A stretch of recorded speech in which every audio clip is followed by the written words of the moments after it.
Hello everyone! Ito si Jairo ng SC2PH.com at hinatid ko sa inyo ang isang laban mula sa monthly Philippine Online Tournament ng Mindski. Ang laban na ito ay isang Terran versus Terran match between Levistus at kay Prodigal Sun. Ang mapa ay Lost Temple, tapos yung si Prodigal Sun, ang Yellow Terran, ay nakalocate sa 6 o'clock position. Samantalang ang Red Terra na si Levistus ay nakaposisyon sa 12 o'clock position. Um, Ngayon makita natin parehong players. Tingnan natin ang kanilang APM. Si Prodigal Sun, ang taas na APM niya, nasa 100 plus. Samantalang si Levistus ay nasa 17 average. Ngayon, si Prodigal Sun ay nagtayo na ng kanyang supply depot at 10. Mukhang ganun din si Levistus at si Levistus ay mukhang dun lang niya nilagay sa mineral line niya. Typical Terran style, pag Terran versus Terran, usually hindi mo wino-wall off ang iyong ramp dahil ranged yung mga Terran units, so madaling i-snipe to ng mga like Marines or Marauders. Pero si Prodigal Sun, nilagay niya agad to at nakita natin na merong early refinery ang si Prodigal Sun. Ano kaya ang gagawin niya dito? Si Levistus naman ay gumawa ng barracks. Mukhang ano siya, Marines agad or standard Terran build lang talaga. Makita natin na may scout na pinapadala na si Levistus na papunta siya ngayon sa 9 o'clock position. Si Prodigal Sun naman ay nag-barracks na after no refinery niya. Mukhang makakita tayo ng early factory dito or pwede rin na early reaper kay Prodigal Sun. Si Levistus naman ay nagtayo na ulit ng kanyang refinery, malapit na matapos pati ang kanyang barracks at makakita tayo ng probably orbital command pagtapos nitong SCV. Ayun. Hindi pa. Pero yan, ayan na, nakita natin yung orbital command. Ngayon, nag-scout na rin si Prodigal Sun. Hindi pa rin niya nakita si Levistus. Samantalang itong si Levistus, papunta na yung SCV niya sa base ni Prodigal. Nakita naman natin ngayon, nakita na ito na yung early factory. Dahil nga maagang nakuha ni Prodigal Sun yung refinery, maaga rin niya nabili yung kanyang factory. Ngayon pa lang kukuha ng orbital command si Prodigal Sun. Medyo delayed siya at gumagawa na rin siya ng supply depot. Medyo kakaiba tong build niya kasi normally kinukuha ng mga Terrans ang orbital command dahil binibigyan nito ang Terran ng maagang pera. Ngayon makita tayo ng Tech Lab kay Prodigal, mukhang posibleng mag-swap tong dalawang to once na nagawa. Halos sabay lang sila matapos. Makita pa tayo ng lift off. Hindi, gumagawa ng Reaper. Delayed Reaper para kay Prodigal para magamit siya pang scout. Ito naman, nakakamatay lang ng SCV ni Prodigal sa base ni Levistus. May 3 Marine dito. At gumagawa na ng Tech Lab si Levistus. At may isa pang barracks. Mukhang magbabayo build si Levistus ngayon. Ito naman, kakatapos na ng supply depot. At yung kanyang SCV ay pabalik na.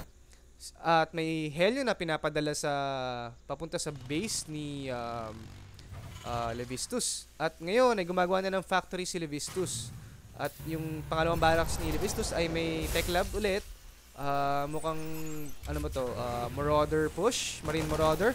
Ayan, yung kakapasok ng Helion, napalabas agad dahil nakita niya yung mga Marine. Pero at least nakita ni Prodigal Sun na may factory na dito at nakita niya ba na dual racks? Oo, nakita niya. So, alam niya kung makakaisip na siya ng pang-counter dito. Ngayon, ito na yung Reaper, delayed. Helion, akit ulit. Nakalusot. Makakapasok pa tayo, makakapatay ba ito ng SCV? Mukhang hindi minamay ni Prodigal. Mukhang papatayin na to ng Marauder. Na nga, unti-unti na namamatay. At balik itong Marines na to, bumalik sa pagdepensa. At gumagawa ng supply depot ulit si Levistus. Hindi ko alam ba't hindi na micro ni Prodigal yung Helio niya. Sayang, kaya pa naman sana makapatay ng kahit isa man lang or dalawang SCV nito. Pero ito, meron 2 Reaper dito si Prodigal. Hindi ko natin alam kung gusto niyang gawin. Baka pang harassment itong Helio na to. Sabay sugod ng Reapers. Pero hindi, ito, umatak na itong Helion sa SCV. Mapatay niya kaya to? Hindi. Nabuhay pa yung SCV with 3 HP. Pero itong dalawang Reaper na to, mukhang kakapasok lang ng base. Mukhang maraming mga matay ito. Mapatay na yung SCV. Ayun, isang SCV, one SCV down. Force na mapatras yung mga SCV sa base. Ayan, umatras na ulit yung mga Reaper. Makatakas kaya sila? Patay ang isang Reaper. So balik tayo sa base ni Prodigal. May isang siege tank na. Siege tech matatapos na. At sunod-sunod ang palabas na siege tank. Mukhang magta-turtle muna si Prodigal. Gumagawa siya ng tech lab. Tsaka parehong tech lab. Mukhang mag-focus din siya sa bio units. Normally, ayan, na-scout siya ni Levistus. Nakita niya yung dalawang tech lab na barracks. At gumagawa na ng command center si Prodigal. Tignan natin ang unit counts. Si Prodigal may 23 SCV, si Levistus 17. Mukhang hindi na siya gumagawa ng SCV. I think hindi magiging problema ni Levistus yun. Pero ngayon, gumagawa ulit siya ng SCV unti-unti. At hopefully, makabawi na rin siya. Malaking dagok ang mawalan ng maging behind sa SCV count. Ito na, may mga Marauders at Siege Tanks at Marine si Levistus. Mukhang gagawa siya ng push. Pero may dalawang Siege Tank dito, so medyo mahihirapan siya. Wala pang gumagawa ng Starport. Medyo iba kakaiba yung laro natin ngayon. At ito, ba't may Siege Tank dito? Hindi ko natin alam. Kung posible ba mag-defend to sa Reapers. Medyo hindi masyadong magandang idea yun. Kasi kung nilagay niya to at may pumasok na Reapers at dumikit si SCV, pati SCV madadamay. Ngayon, gumagawa ng sensor tower para makakita na mas maaga si Prodigal Son. Bago pa makita ng mga siege tank na to, basta ma-detect ng sensor tower at within range ng siege tank, i-attack na siya ng siege tanks in siege mode. Ngayon, gumagawa na si Prodigal Son ng Marauders. Mukhang tatapatan niya ang strategy ni Levistus. Tingnan natin to. Mukhang nabawasan sila dahil sa mga siege tank. Force siya umalis. Gumagawa na rin ng command center si Levistus. Dalawang Marauder papunta as support units. At meron ng starport si Levistus. At gumagawa siya ng tech lab. Mukhang makakita tayo ng Banshees dito. Total nakita niya na siege tanks at Marauders. Mukhang di pa niya nakita Marauders pero posibleng sumugal siya sa paggamit mga Banshee. Gumagawa na rin ng engineering base si Levistus. At nung starport nakakagawa lang ang tech lab, hindi pa na ginagamit. Patuloy lang ng paggawa si Levistus ng Marauders. Ngunit yung behind pa rin si Levistus ng SCV count. 33 SCVs kay Prodigal at 20 kay Levistus. Si Prodigal kakalapag lang nung kanyang command center dito at meron na rin siyang dalawang refinery. Mabilis makakamacro si Prodigal Son. Pero tatlong barracks, isang factory. Since meron na siyang command center dito, dapat ginagawa ni ito may laban na. Marauders and siege tanks versus Marauders lang ni Levistus. Ayun nga. Dahil sa panay Marauders lang at may siege tank na backup si Levistus, medyo dehado si Levistus doon. Ang sinasabi ko kanina, ngayong meron ng expansion si Prodigal Son, dapat gumawa pa siya ng more unit producing structures. At ito na nga, mukhang gumagawa na siya ng starports. Medyo delayed pero at least may papagagamitan yung pera na makukuha dito sa expansion na to. Ngayon, nakita natin na yung siege tanks ngayon na ina-attack ng Banshee ni Levistus. Siyempre, walang laban ng units ni Prodigal dahil wala siyang anti-air, wala siyang marines. Meron mukhang pagtapos nitong starports na to, gagawa siya agad ng Vikings for support.